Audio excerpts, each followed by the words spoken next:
Hello students, welcome to Educate. Today we'll be studying class 11th NCERT History and theme 5 जिसका नाम है Changing Cultural Traditions। अब जैसे इसका नाम है, अगर आप अभी तक फॉलो करते आ रहे हैं, जो हमने पिछली वीडियोस बनाई हैं क्लास 11th के, आपने दूसरे चैप्टर्स भी पढ़ रखे हैं जो इससे पहले के थे, दैट इज थीम 1 to 4, तो आपको ये समझ में आया होगा कि जो वर्ल्ड हिस्ट्री है वो कैसे शेप हो रही थी। We read about Roman empire, Genghis Khan, we read about उससे भी पहले का ancient history, Babylon, Mesopotamia, Egyptian civilisation. यहाँ पे अब हम देख रहे हैं थोड़ा चेंज होता हुआ। अब इस पीरियड को अगर मैं लिखना चाहूं तो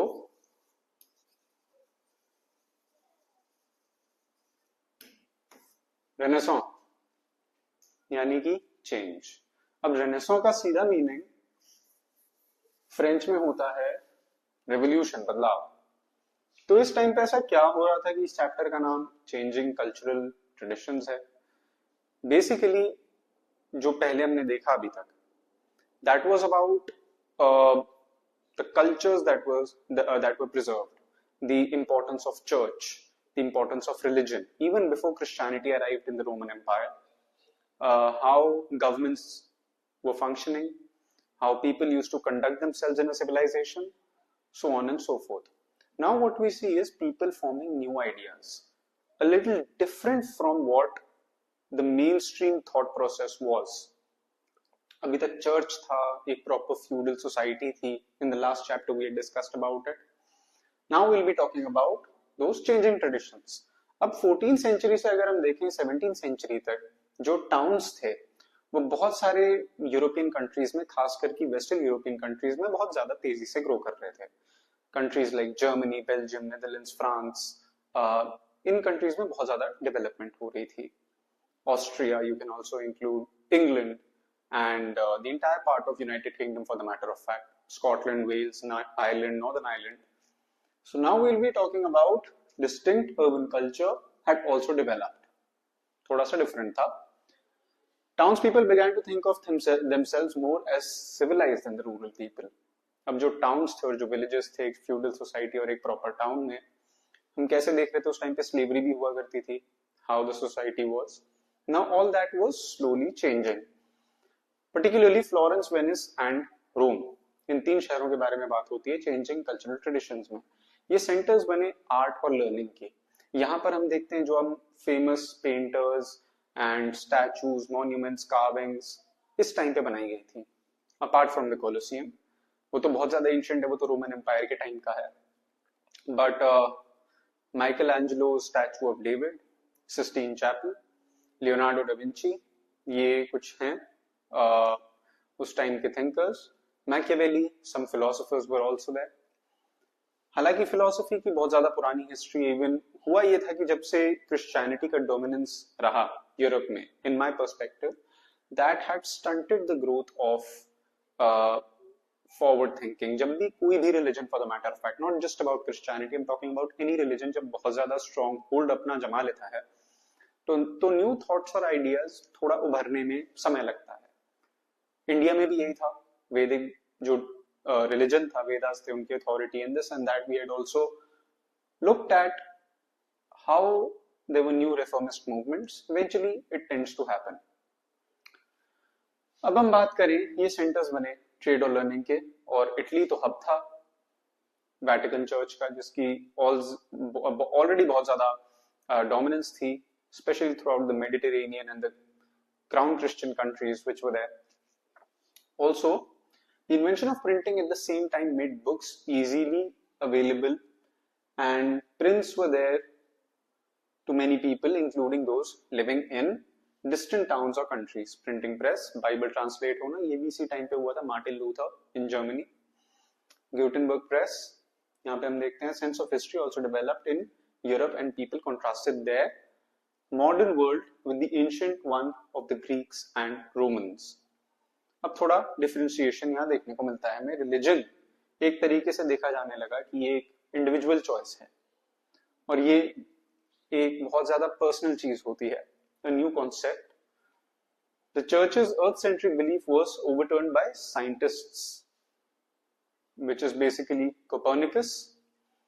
The church's Earth-centric belief was overturned by scientists who began to understand the solar system, and new geographical knowledge overturned the Europe-centric view that the Mediterranean Sea was the center of the world. ऐसा माना जाता था पहले, उस चीज को भी change किया गया.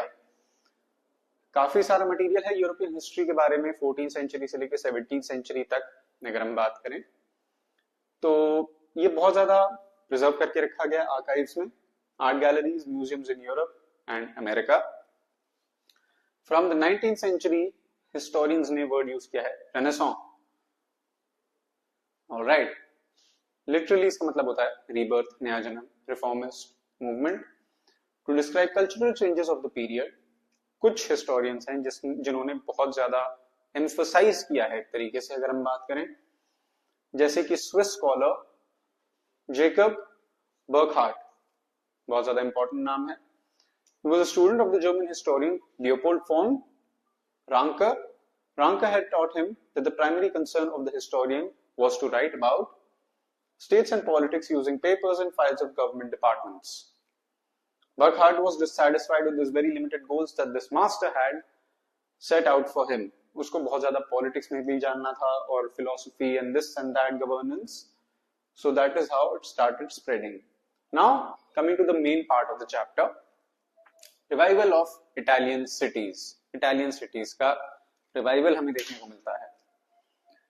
जब रोमन एम्पायर फॉल हुआ था तो काफी सारे टाउन्स थे जो बहुत ज्यादा बहुत बड़े पॉलिटिकल और कल्चरल हब्स थे इटली के अंदर. As I mentioned before in this chapter, the Colosseum in Rome was a very important centre. Sports events, अगर आपने मूवीज देखी अबाउट ग्लैडिएटर्स, वहां पे होता था. तो it was a very important place and the Pope in Rome, who was a sovereign of his own state, was not a strong political figure. Politics influence कर सकते थे बहुत हद तक, बट स्टिल जैसे वेस्टर्न यूरोप था जो reshape करा जा रहा था अपने फ्यूडल बॉन्ड से या फिर लैटिन चर्च के डोमिनेंस से, eastern Europe under the Byzantine empire and Islam was creating a common civilization for the West. Italy was weak and fragmented. अब अगर हम बात करें ब्राइजेंटीन एम्पायर की ईस्टर्न यूरोप में, वो फिर भी थोड़ा स्टेबल था. इस्लाम अपनी एक नई सिविलाइजेशन क्रिएट कर रहा था, बिकॉज अगर हम ब्राइजेंटीन एम्पायर की बात करें, very close to Turkey and the Muslim world, the Middle East, countries like Syria, Iraq, so on, specially Caucasus region near the Caucasus mountains, वहां पे भी आर्मेनिया, अजरबैजान, यहाँ पे बहुत ज्यादा नई सिविलाइजेशन उस टाइम पे ग्रो कर रही थी, specifically when it came to Islam. However ये जो डेवलपमेंट्स थी उन्होंने इटालियन कल्चर के रिवाइवल के लिए बहुत ज्यादा कंट्रीब्यूट किया. आखिर कैसे? जो एक्सपेंशन ट्रेड था ब्राइजेंटीन एम्पायर का और इस्लामिक कंट्रीज का, वो इटालियन कोस्ट पे था. क्रिश्चियंस और मुस्लिम्स के बीच में जो ट्रेड चलता था, because it's not just about religion. इसमें अगर हम रिलीजन और उनके फेथ की बात ना करें, वेयर दे केम फ्रॉम, उस एरिया की बात करते हैं, क्योंकि वैसे ही हिस्ट्री ज्यादा शेप करी जाती है. टुवर्ड्स द ईस्ट जो स्पाइसेस अवेलेबल होते थे, जो टेक्सटाइल्स होते थे, जो मटेरियल होता था, उसका ट्रेड वेस्ट में होता था एंड वाइस वर्सा. और दोनों चीजें अपनी अपनी जगहों पे बहुत ज्यादा डिमांड पे थी. European goods were in demand in the eastern part, Western European goods, and the Eastern European goods were in demand in the Western part. That's how it worked. That is why जो expansion था उसकी वजह से ये जो trade बढ़ रहा था, ये इटालियन कोस्ट रिवाइव करने लगा. बिजनेस अब हो रहा था. From the 12th century, as the Mongols opened up trade with China via the Silk Route. Silk Route बहुत ज्यादा important है यहाँ पे. Why? Because it has a close connection, as I keep talking again and again when it comes to history, कि timeline बहुत ज्यादा important होती है, इसलिए होती है ताकि आपको समझ में आए. This is very important. This is exactly why timelines are important. And as trade with Western European countries had also flourished or grown. Simple सी बात. यहाँ पे एक मैप है, आप देख सकते हैं. इटालियन स्टेट्स, पहले यूनिफाइड इटली नहीं था, बाद में हुआ, may be around 18th and 19th century.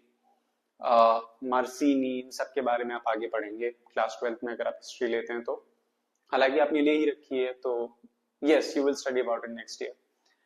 So, Padua, Venice, Mantua, Bologna, Genoa, Florence, Rome, and there you have Sicily. Godfather movie काफी लोगों को याद आ जाएगी सिसिली देख करके. Sardinia, Corsica. तो ये मैप है. यहाँ पे लगभग अगर हम देखें, ये स्विस फेडरेशन है, वेटिकन भी इधर ही किधर पड़ता है. Right, somewhere near Venice. Now moving on.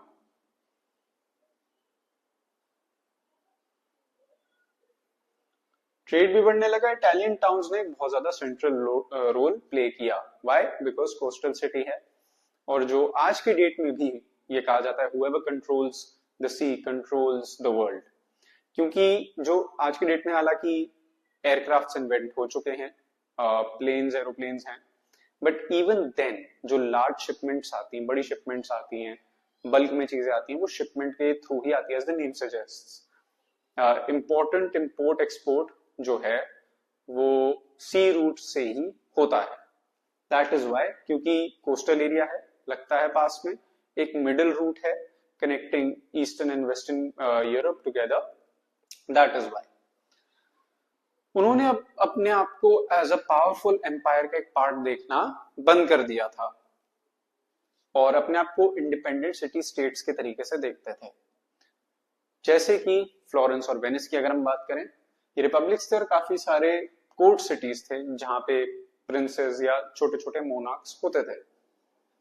One of the most vibrant cities was Venice, another Genoa. They were different from other parts of Europe. क्यों? The clergy were not politically dominant here, nor were the powerful feudal lords. वो power थोड़ी checked थी as compared to other parts of Europe, specifically Western Europe, France, Germany, Belgium, etc. Rich merchants और जो bankers होते थे, बड़े व्यापारी और bankers, वो बहुत ज्यादा एक्टिवली पार्टिसिपेट करते थे सिटी की गवर्नेंस में, और उन्होंने जो आइडिया था ऑफ सिटीजनशिप उसको भी शेप करने में बहुत ज्यादा मदद करी. Even when these two towns were ruled by military despots, the pride felt by the towns people in being citizens did not weaken. कुछ भी हो, मिलिशिया से रूल हो रहे हो, मिलिट्री से रूल हो रहे हो, इवन देन जो प्राइड था about a sense of belongingness to one of these cities was there. The city state. अब इसकी हम थोड़ी सी डेफिनेशन समझने की कोशिश करेंगे. Cardinal Gasparo Contarini writes about the democratic government of a city state in the commonwealth and government of Venice. Italian उस time पे धीरे धीरे, अब जैसे ट्रेड बढ़ रहा था, people were travelling, so slowly we will also see the rise of colonialism. Italians also had their own colonies in Africa.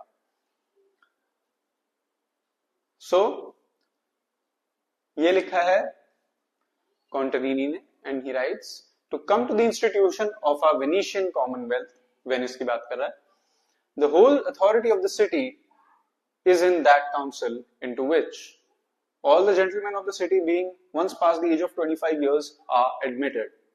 Simple सी बात है, 25 साल के ऊपर है तो यहाँ पे आपको एज अ सिटीजन कंसिडर किया जाता था. Now first time yield you reckoning how and with what wisdom was ordained by our ancestors, that the common people should not be admitted into this company of citizens in whose authority lies the power of the commonwealth, because many troubles and popular tumults arise in those cities whose government is swayed by the common people. Many were of contrary opinion, deeming that it would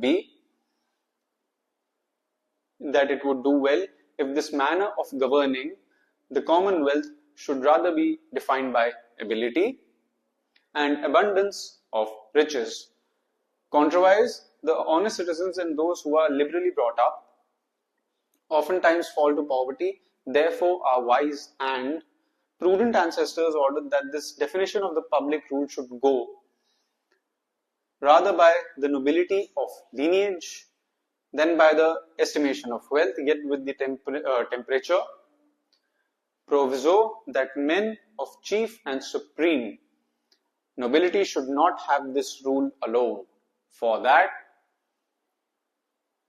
every other citizen whosoever not ignobly born, so that all which were noble by birth or ennobled by virtue did obtain this right of the government. Okay तो यहां पे बताते हैं कि कैसे आखिर Venice different होता था. 14th and 15th centuries. Here we look at the timeline, which is again, I cannot emphasize enough on this. There you go. So, I guess I have marked the date. There you go. The importance. 1300 as the beginning of the 14th century. जब हम देखते हैं तो humanism taught at Padua University in Italy. Humanism about human behavior of the inherent functioning nature about how Homo sapiens are like or what Homo sapiens are like. 1341 Petrarch given the poet laureate in Rome, a very big and prestigious award, बहुत ज़्यादा important है. 1349 University established in Florence. 1349. फिर 1390 में Jeffrey चॉसर्स Canterbury tales वो published. जो बच्चे पढ़ते हैं उन्हें पता होगा ये क्या है. 1436 Brunelleschi designs the Duomo in Florence. ब्रूनेलेस्की डोम जो वेटिकन में फ्लोरेंस में है म्यूजियम में, उसके अंदर एक बहुत सुंदर और रियलिस्टिक पेंटिंग लगी है, like two fingers are about to touch each other, वो भी वहीं पर है. 1453 Ottoman Turks defeat the Byzantine ruler of Constantinople, which is present day Istanbul in Turkey.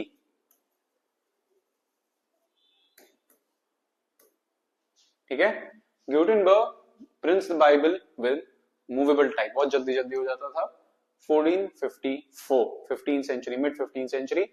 Portuguese mathematicians calculate latitude by observing the sun. Portuguese mathematicians.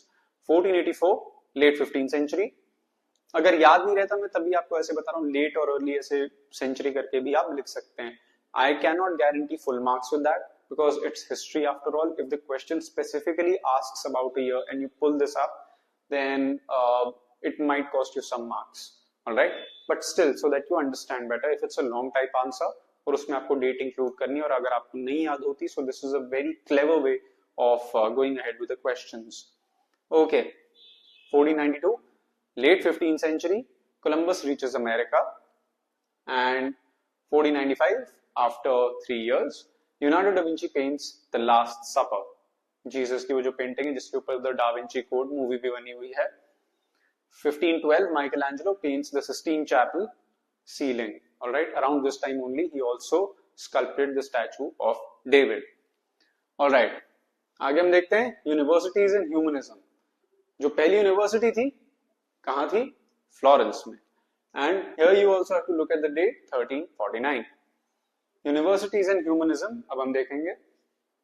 जो सबसे पुरानी universities थी Europe में वो इटालियन टाउन्स में सेटअप करी गई थी.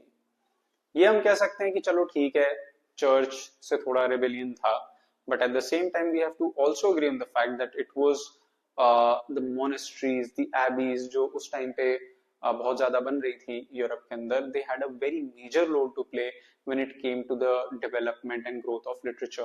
Because all that monks used to do पूरे दिन, क्योंकि सेलिब्रेट थे, कुछ बाहर नहीं जा सकते थे, they couldn't interact, and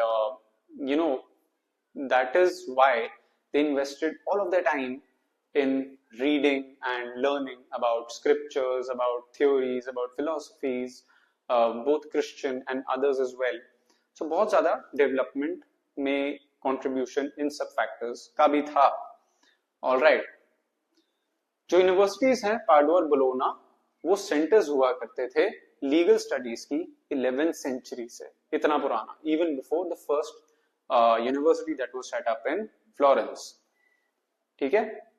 now we look at commerce being the chief activity in the city Padua and Bologna activity in the city, there was an increase in demand for lawyers and notaries, a combination of solicitor and record keeper to write and interpret rules and written agreements, without which trade on a large scale was not possible. All right. So इस सब के बाद जो combination था to write and interpret rules और जो return agreements, उसको लेकर के भी बहुत ज्यादा अटेंशन पे करा जाता था. Law was therefore a popular subject of study, but there was now a shift in emphasis. It was studied in the context of Roman culture. Francisco Petrarch, important. Alright, emphasis करा जाता था earlier Roman culture में whenever law was taught. उसने इस change को represent किया जो इसमें बदलाव आया, और वो क्या था? To Petrarch, antiquity was a distinctive civilisation which could be best understood through the actual words of the ancient Greeks and Romans. He therefore stressed the emphasis or the importance of a close reading of ancient authors. इस change में बहुत ज्यादा contribution Petrarch का था कि Roman culture, ancient Roman legal codes को भी study करा जाए. That would help shape the future and the current pupils or disciples at the time. तो जो एजुकेशनल प्रोग्राम था उसका बेसिक जो एक फंडामेंटल हम कह सकते हैं वो ये था कि रिलीजियस टीचिंग अकेले सिर्फ और सिर्फ एक तरीके से आपको मेंटली डेवलप नहीं कर सकती, because religion can bring wisdom but not reasoning, intellect और clarity of thought, practicality, if I have to say. All right, this was the culture which historians in the 19th century were to label humanism. All right, humanism, religious teaching से बाहर भी कुछ पढ़ना, humanism. Early 15th century में humanist जो term था वो use करा जाता था मास्टर्स के लिए जो कि ग्रामर और आर्ट पढ़ाया करते थे, जैसे कि rhetoric, poetry, history, moral philosophy, ये सारी चीजें जो देखता था उसे ह्यूमनिस्ट कहा जाता था. जैसे कि टुडे वी सी ह्यूमैनिटीज, जैसे हम कहते हैं 11th मिस्ट्री में ह्यूमैनिटीज, उसका उस टर्म का जो बेसिस है वो ह्यूमनिज्म से ही आता है. Humanity, alright, humanities as the subject, I'm not talking about the adjective here.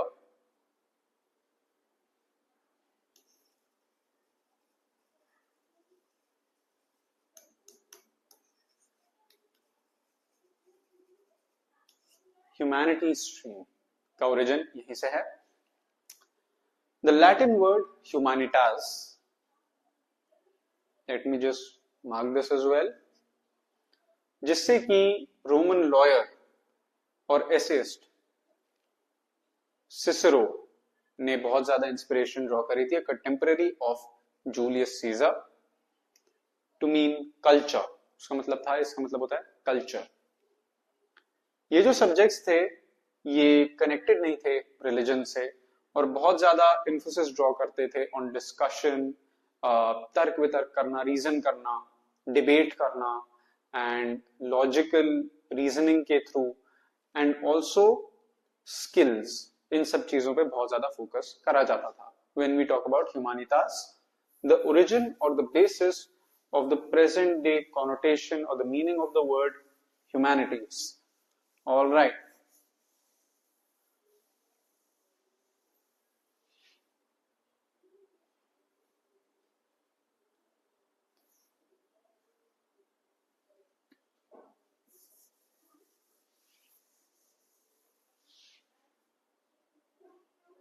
Okay, Giovanni Pico della Mirandola. So यहां पे हम देखते हैं ह्यूमनिस्ट को जो कि फ्लोरेंस का था.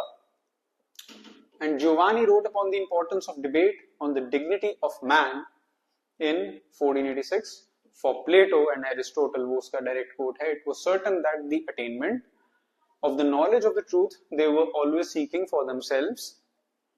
Nothing is better than to attend as often as possible the exercise of debate. As I said, debate बहुत ज़्यादा important था. For just a bodily energy strengthened by gymnastic exercise, so beyond doubt is this resting place of letters, as it were. Energy of mind becomes far stronger and far more vigorous. ये जो revolutionary ideas थे, इन्होंने बहुत ज्यादा attention gain किया था उस time पे. काफी सारी यूनिवर्सिटीज का ये जो एक नया सब्जेक्ट था, और पर्टिकुलरली जो नई एस्टैब्लिश्ड यूनिवर्सिटीज थी पेट्रार्क के होम टाउन में, जो कि फ्लोरेंस में थी, 1459. We had looked at the date also. Till the end of the 13th century, this city had not made a mark as a center of trade or learning. But things changed dramatically in the 15th century. एक city थी जो कि बहुत ज्यादा मतलब इनका ऐसा मानना था कि कोई भी सिटी हो, for the matter of fact, वो अपने सिटीजन्स से जानी जानी चाहिए कि कैसे वहां पे लोग अपने आप को कंडक्ट करते हैं. Their civilisation depends on the conduct and the behaviour of the citizens and their well being and their current state as well. जैसे कि वेल्थ होती है और उतनी इंपॉर्टेंस दी गई थी. Florence came to be known because of Dante Alighieri, another very important name, Dante Alighieri. All right. एक layman था जिसने बहुत ज्यादा रिलीजियस थीम्स के ऊपर लिखा था. और साथ में अगर हम गियोटो की बात करें, एक आर्टिस्ट था जिसने लाइफ लाइक पोर्ट्रेट्स पेंट करने स्टार्ट करे थे. Because if you look at the paintings और the art in the previous chapter, अगर हम थीम 4 को देखते हैं, द 3 ऑर्डर्स, इससे पहले जो हमने चैप्टर पढ़ा था, उसमें जो पेंटिंग्स या आर्ट होता था, जो डिपिक्शन होता था कैरेक्टर्स का या फिर एक पर्टिकुलर लैंडस्केप का, वो बहुत ज्यादा 2 डिमेंशनल होता था. Now we were seeing a little 3 dimensional way of portraying things on canvas, a different form of painting which was much more realistic at that time. And जो स्टिफ फिगर्स थे done by earlier artists, उनसे हट करके अब कुछ वो बना रहे थे, that was more 3 dimensional. From then it developed as the most exciting intellectual city in Italy and as a center of artistic creativity. If you can Google The Last Supper, उसको देखिए, और medieval यूरोप की बाकी आप paintings देखिए, वो कितनी ज्यादा 2 dimensional और bland होती थी with stiff figures. जो टर्म दी गई थी Renaissance man is often used to describe a person with many interests and skills, because of many of the individuals who became well known at this time were people of many paths. They were scholar, diplomat, theologian, artist combined in one. Best example, Leonardo da Vinci. Arithmetic, dimensions, golden ratio, ये सारी चीजें इसमें बहुत ज्यादा contribute करने वाला, और golden ratio का तो एक तरीके से इजाद करने वाला भी we can say was telling the concept of the golden ratio and the dimensions of how the archetype of a male body is through various of his paintings and art and study as well. We get to see this, we can consider this as one of the best examples, or Leonardo da Vinci being considered as one of the best examples when it comes to art and its contribution. And if you talk about a theologian, artist, humanist, scientist, all combined in one. All right. Humanist view of history. अब history को कैसे perceive करते थे ह्यूमनिस्ट्स? वो ऐसा सोचते थे कि जो ट्रू सिविलाइजेशन है उसको तभी रिस्टोर किया जा सकता है जब डार्कनेस का टाइम जो था, द सेंचुरीज ऑफ डार्कनेस, और या फिर जो डार्क एज है, उसका कोलैप्स हुआ after the collapse of the Roman empire, had set in after the collapse of the Roman empire. जैसे ही रोमन एम्पायर कोलैप्स हुआ, तब से लेकर के इस टाइम तक डार्क एजेस थी, जिसमें थॉट्स, एक्सप्रेशंस, आइडियाज को सप्रेस किया जाता था. Following them, later scholars unquestioningly assumed that a new age had begun in Europe from the 14th century. ऐसा माना जाता है.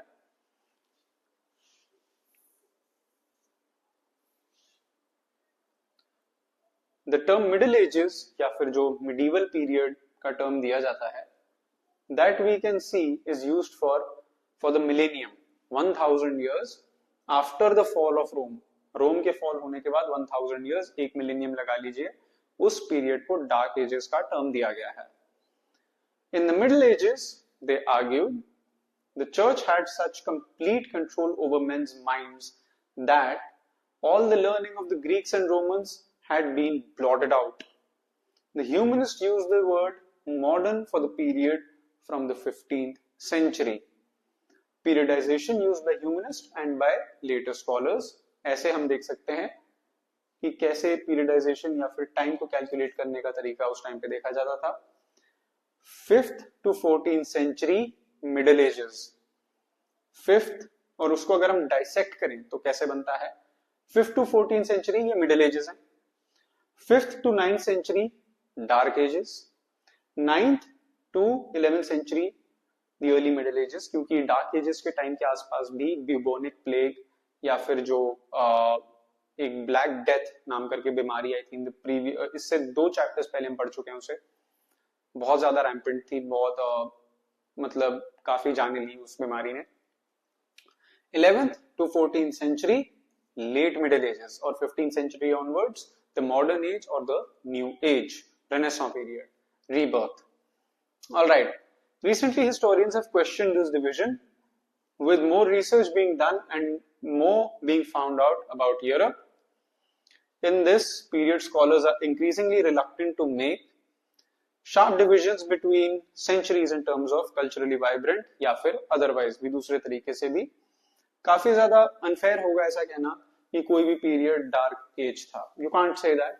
However, if the question asks about the perspective of the humanists, you'll write this.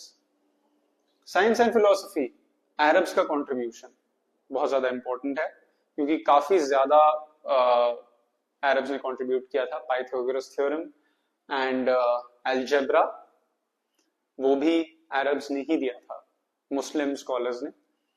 Much of the writings of the Greeks and Romans had been unfamiliar to monks and clergymen through the Middle Ages. They had not made these widely known. साथ में 14th century में काफी सारे scholars ने Greek और Roman works को translate करना शुरू किया था, और खासकर कि जब हम फिलोसोफर्स की बात करते हैं, प्लेटो और एरिस्टोटल, इनको बहुत ज्यादा ट्रांसलेट करके पढ़ा जाता था और इनको इसके ऊपर डिस्कशंस और डिबेट भी करे जाते थे. It was very common eight that time. For this they were indebted not to their own scholars but to Arab scholars or translators who had carefully preserved and translated ancient manuscripts like that of Plato and Aristotle. And Plato was known as Aflatun and Aristotle Aristu in Arabic. While some European scholars could read Greek, और साथ में Arabic translations जो आई थी उससे Greeks का जो काम था वो ट्रांसलेट हुआ अरेबिक और पर्शियन स्कॉलर्स के लिए भी, और for further transmission to other Europeans, फिर जाकर के यूरोपियंस के पास पहुंचा. बिकॉज अगर आप मैप देखिए यूरोप का, Greece is very close to the Muslim empire which was at that time. तो Ptolemy's Almagest was a work on astronomy written in Greek before 140 CE और बाद में उसे ट्रांसलेट करा गया अरबिक में. उसमें जो अरबिक डेफिनेट है यानी कि आर्टिकल अल, which brings out the Arabic connection. Among the Muslims, writers who were regarded as men of wisdom in the Italian world were Ibn Sina. All right.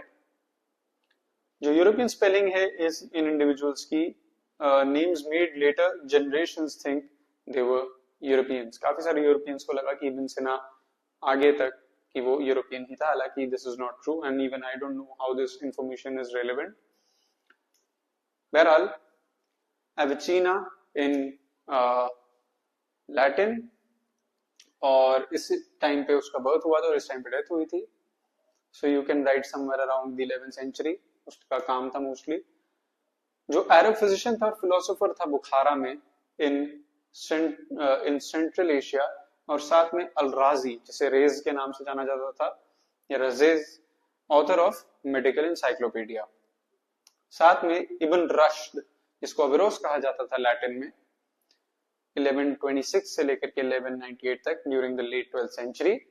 वो एक अरब फिलोसोफर था स्पेन का, जिसने की जो टेंशन थी फिलोसॉफिकल नॉलेज यानी कि फिलोसोफ और रिलीजियस बिलीफ्स के बीच में जो एक कंफ्लिक्ट था, उसको ब्रिज करने की और मेंड करने की कोशिश करी।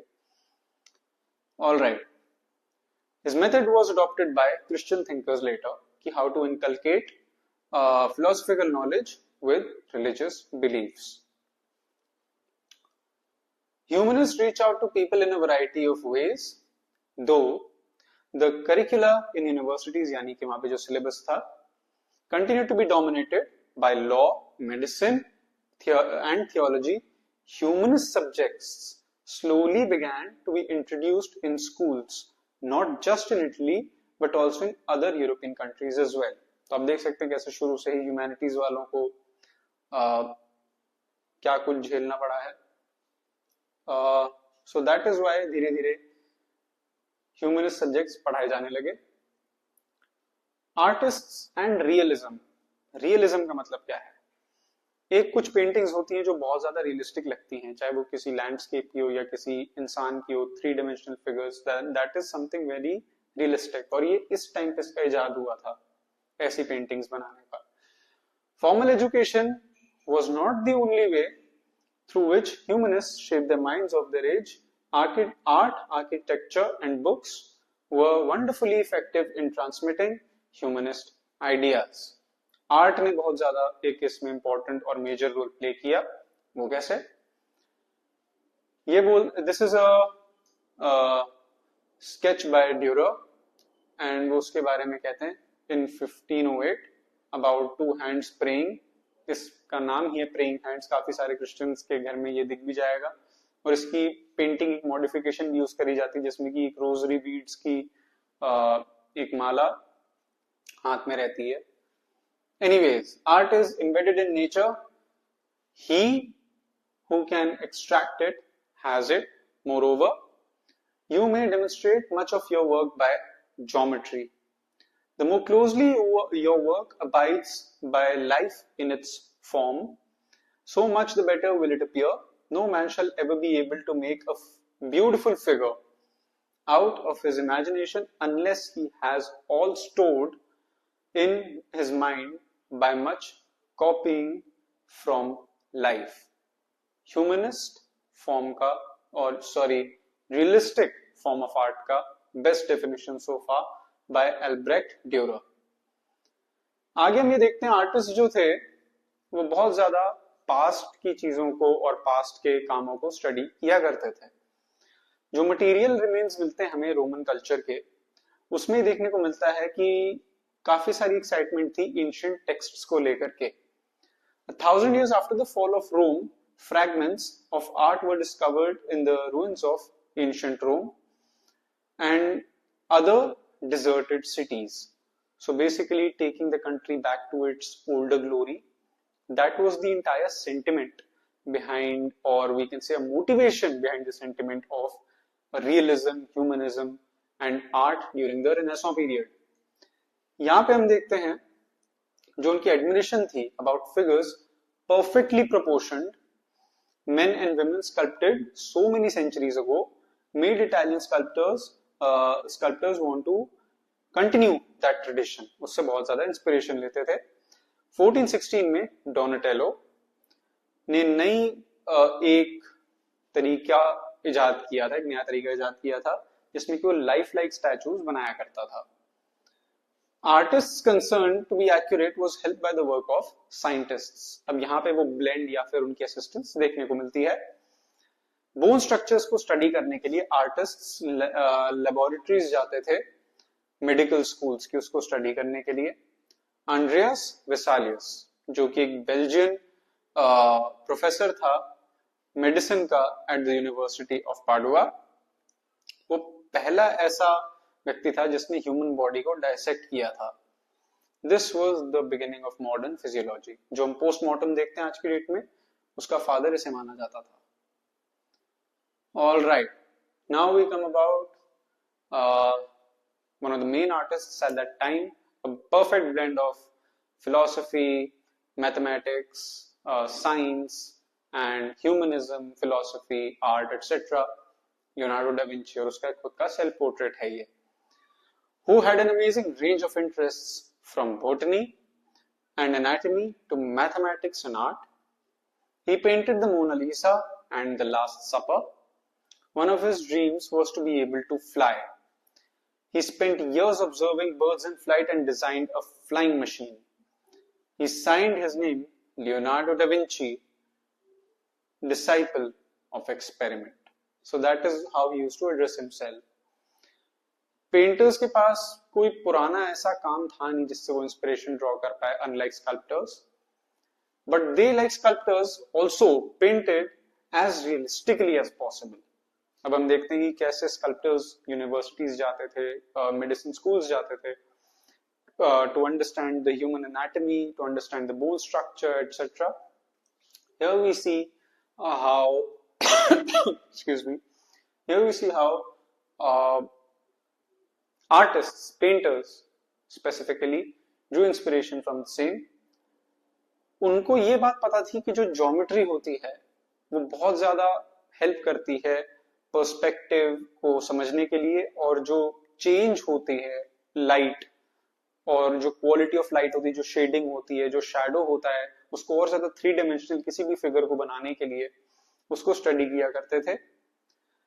The use of oil as a medium for painting also gave greater riches of color to paintings than before.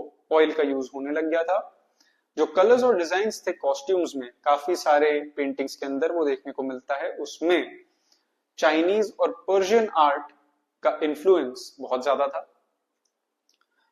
Made available to them by the Mongols, क्योंकि मंगोल एम्पायर जो था उस टाइम पे काफी बड़ा था, तो इस वजह से जो एक्सचेंज होता था even of ideas, not only about trade and commerce and goods, but also the change of ideas or the exchange of ideas, उससे काफी सारा आर्ट भी देखने को मिलता था और उससे इंस्पिरेशन भी लेते थे from Chinese and Persian art. साथ में दस anatomy, geometry, physics as well as a strong sense of what was beautiful. उसने एक नई क्वालिटी दी इटालियन आर्ट को, साथ में उसको रियलिज्म कहने जाने लगा टिल द 19th century. अब हम बात करते हैं आर्किटेक्चर की. Sistine Chapel, we had seen a mention of the same within this chapter. जो रोम है सिटी इटली के अंदर उस टाइम पे, उसने अपना सबसे ज्यादा अच्छा रिवाइवल देखा था 15th century में, from 1417. The popes were politically stronger because the weakness caused by the election of 2 rival popes, very important, since 1378 had ended Byzantine Empire, Constantinople, and so यहाँ पे धीरे धीरे हमें रिफ्ट देखने को मिलता है between the Eastern Orthodox branch of Christianity and the Vatican Catholic way.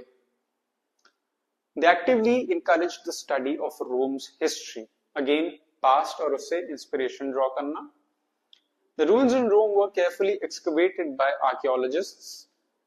Archaeology was a new skill. ये भी एक नई स्किल ऐड हुई थी उस टाइम पे जब ह्यूमनिज्म के बारे में हम बात करते हैं, अलग सब्जेक्ट्स के बारे में apart from medicine, law and science etcetera. इसने इंस्पायर किया था एक नए स्टाइल ऑफ आर्किटेक्चर को, जिसका एक्चुअल रिवाइवल हमें इंपीरियल रोमन स्टाइल के बदौलत देखने को मिलता है, नाउ कॉल्ड क्लासिकल. अब इस स्टाइल को क्लासिकल कहा जाता था. Pops, wealthy merchants and aristocrats employed architects who were familiar with classical architecture because it was in more demand, something new, a reformist movement within the artistic field as well. Artists and sculptors were also to decorate buildings with paintings, sculptures and reliefs, carvings, sculptures, statues भी हमें यहाँ देखने को मिलते हैं। काफी सारे individuals जो थे वो बहुत ज्यादा स्किल्ड थे and almost as equally as painters, sculptors and architects, normal individuals day to day life में। The most impressive example is Michelangelo Buonarroti, who was between the late 15th century and the early 16th century. Immortalized by the ceiling he painted for the Sistine Chapel, for the Pope in the Sistine Chapel, for the church, the sculpture called the Pietà and the design of the Dome of St. Peter's Church. All in Rome, सब रोम में था ये। Filipino ब्रूनेलेस्की जो architect है, जिसने Duomo of Florence को बनाया था और बहुत खूबसूरती से बनाया था, उसने भी अपना करियर एज अ स्कल्पटर ही स्टार्ट किया था। Alright,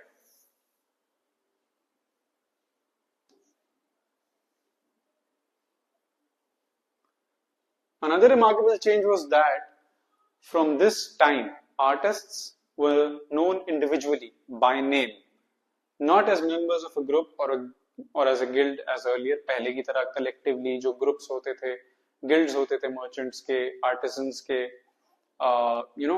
that was changing. Individual identity was now coming into play, specifically with the case of artists. अब पहले printing books की बारे में बात करते हैं। अगर हम बात करें बाकी कंट्रीज के बारे में, उन्हें पेंटिंग्स देखनी थी, स्कल्पचर्स देखने थे, या ऐसी सारी फेमस चीजें देखनी थी, उन्हें इटली आना पड़ता था। But in the case of the written word, what was written in Italy travelled to other countries after the printing press.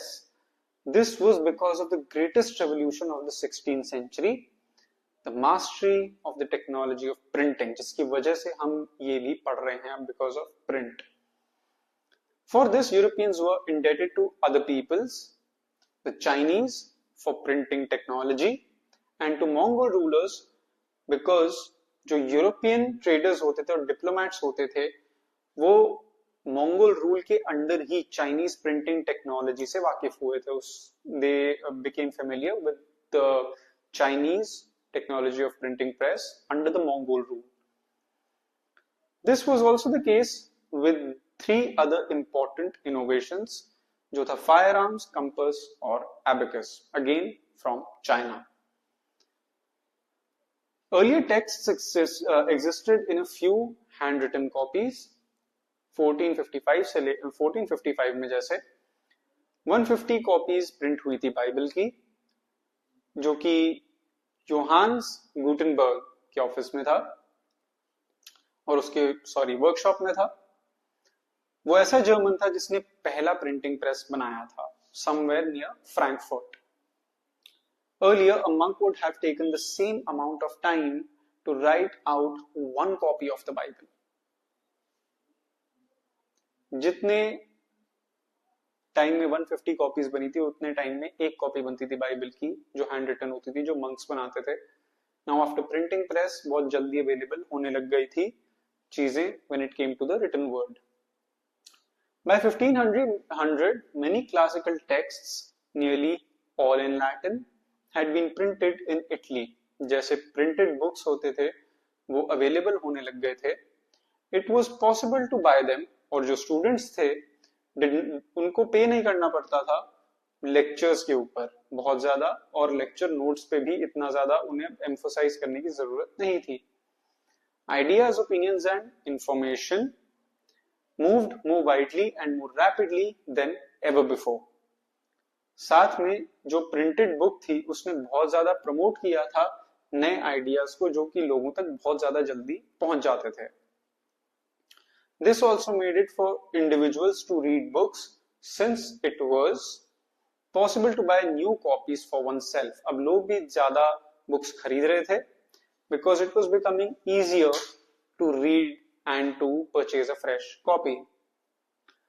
जो चीफ रीजन था जिससे कि ह्यूमनिस्ट कल्चर इटली में बहुत ज्यादा फैला, can be attributed to the printing press. चाहे वो एल्प्स हो या फिर सिसिली का एरिया हो, 15 सेंचुरी तक बहुत जल्दी प्रिंटेड बुक्स पहुंच जाती थी. This also explains why earlier intellectual movements had been limited to particular regions. All right? तभी सबसे ज्यादा philosophies, सबसे ज्यादा अगर हम बात करें thoughts के बारे में, वो वेस्टर्न यूरोप से ही निकलता है बिकॉज ऑफ प्रिंटिंग प्रेस. चाहे हम मार्क्सिज्म के बारे में बात करें या फिर उससे पहले की भी फिलोसफीज के बारे में बात करें, यूरोपियन रीजन इसलिए हब रहा है. That is why. And basically different countries in different continents, for example in Asia and Africa, इतना ज्यादा आगे अपने व्यूज नहीं रख पाए because of the upper hand that the Europeans had in printing press. They invented it earlier. एक नया concept आया इंसानों का, ह्यूमन बींग्स का. वो क्या था? One of the features of humanist cultures was a slackening of control over religion, of religion over human life. कि मतलब इंसान रिलीजन के लिए नहीं बना, रिलीजन इंसान के लिए बना है. ये थॉट प्रोसेस यहां पे हमें सबसे पहले देखने को मिलता है. Italians were strongly attracted to material wealth, power and glory, but they were not necessarily religious. तो उनका एक इनबिल्ट और इनहेरेंट कैरेक्टर था जिससे बहुत ज्यादा रिलेट कर पा रहे थे. तभी ये थ्योरी बहुत ज्यादा फेमस भी हुई और बहुत जल्दी वाइड स्प्रेड भी होने लगी. And they were not necessarily irreligious. बिल्कुल भी मतलब ऐसा नहीं था कि एथियस्ट टाइप थे, रिलीजन में मानते नहीं थे. इवन देन उनकी प्रायोरिटी वेल्थ, पावर और ग्लोरी थी, मटीरियलिस्टिक चीजें थी.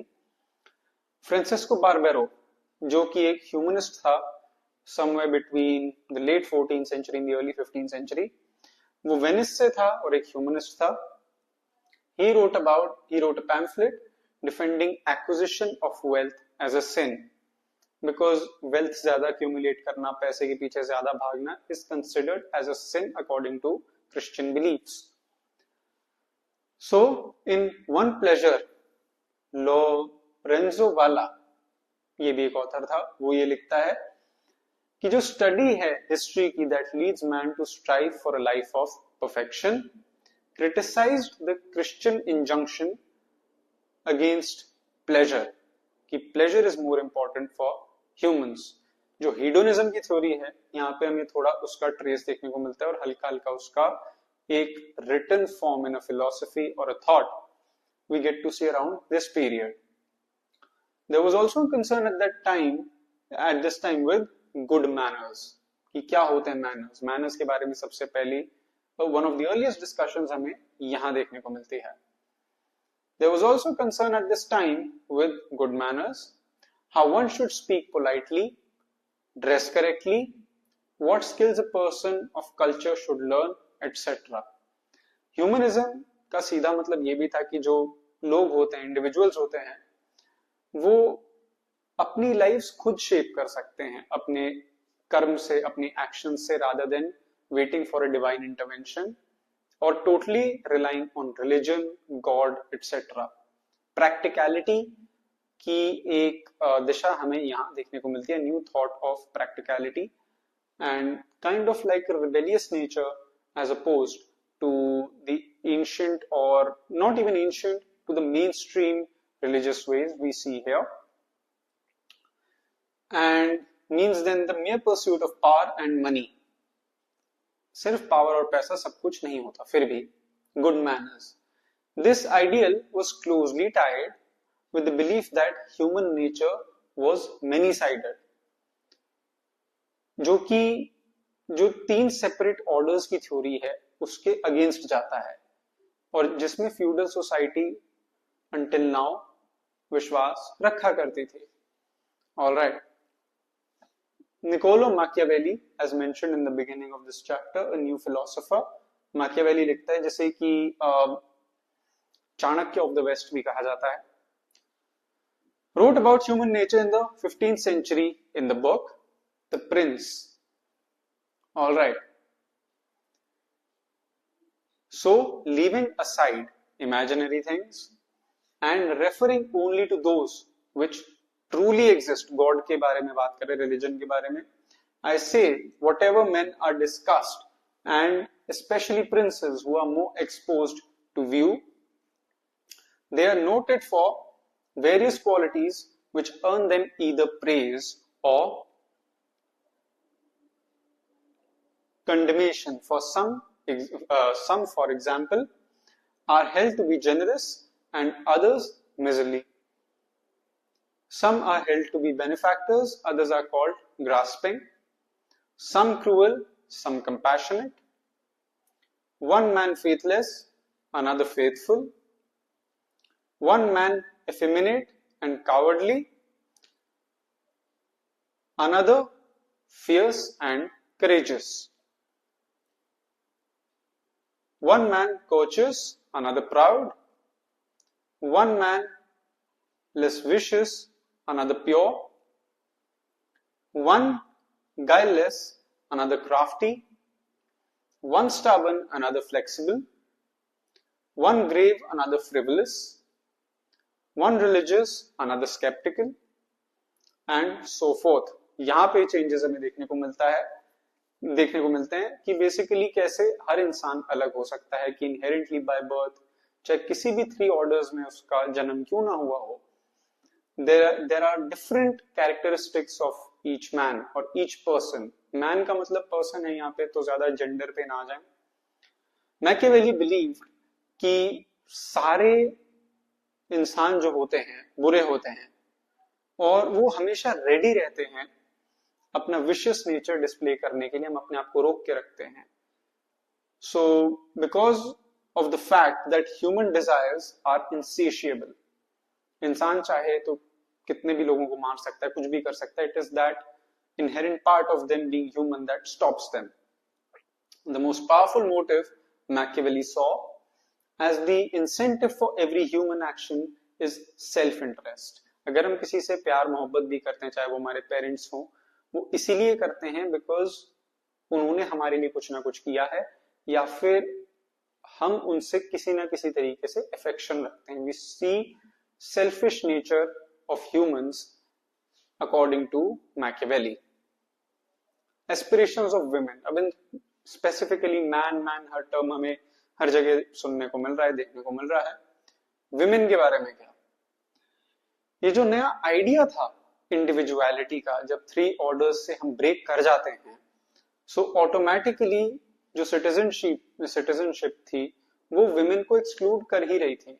उसका रीजन ये था कि पास्ट में बहुत ज्यादा डाइव करना, considering ancient Rome as one of the ideal societies or the ideal civilization, जिसका art culture next level पे था before the Vatican arrived. Men from aristocratic families dominated public life and were decision makers in their families. उन्होंने अपने बच्चों को, खास करके बेटों को एजुकेट करना शुरू किया और उन्होंने फैमिली बिजनेस में या फिर पब्लिक लाइफ में उनको एक हिस्सा बनाना स्टार्ट किया, ताकि ये क्लियर हो जाए that they were next in line for their respective parents profession, whatever it was. Alright. At times sending the younger sons to join the church. जो छोटा बेटा होता था वो चर्च. जो डाउरीज होती थी वो इन्वेस्ट करी जाती थी फैमिली बिजनेसेस में, बिकॉज डाउरी का भी कल्चर था उस टाइम पे, even in Europe. Women generally had no say in how their husbands should run their business. So women का जो एक interference था वो बिल्कुल ना बराबर tolerate किया जाता था. Often marriages were intended to strengthen business alliances. तो arranged marriage, dowry is something that we also see here at that time, even during the 15th century, जो new age थी or the modern age, Renaissance period. Often marriages were intended to strengthen business alliances. If an adequate dowry could not be arranged, daughters were sent to convents to live the life of a nun. इतना extreme था कि अगर कोई father था who had a daughter जो कि dowry afford नहीं कर पाता था for the daughter because it was highly patriarchal, तो उस डॉटर को मजबूरन एक मोनेस्ट्री में भेजना पड़ता था to become a nun. Obviously जो औरतों का पब्लिक रोल था उस टाइम पे विमेन का, बहुत ज्यादा लिमिटेड था, because they were seen as house keepers, house wives, और बेसिकली एक ऐसे रोल में उन्हें देखा जाता था that they can only support the man by taking care of the house. आदमी कैसे अपना बिजनेस रन कर रहा है, कैसे अपना काम चला रहा है, कैसे he brings food on the table, how he puts bread on the table was none of the business of the lady at that time. So that is how patriarchal it was even during the reformist time. So this was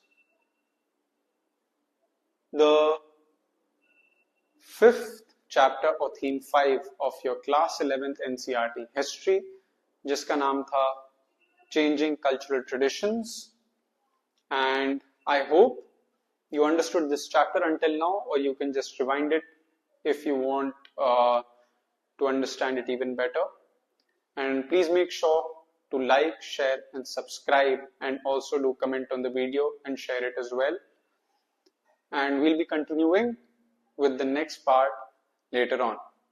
Thank you, Team Educate.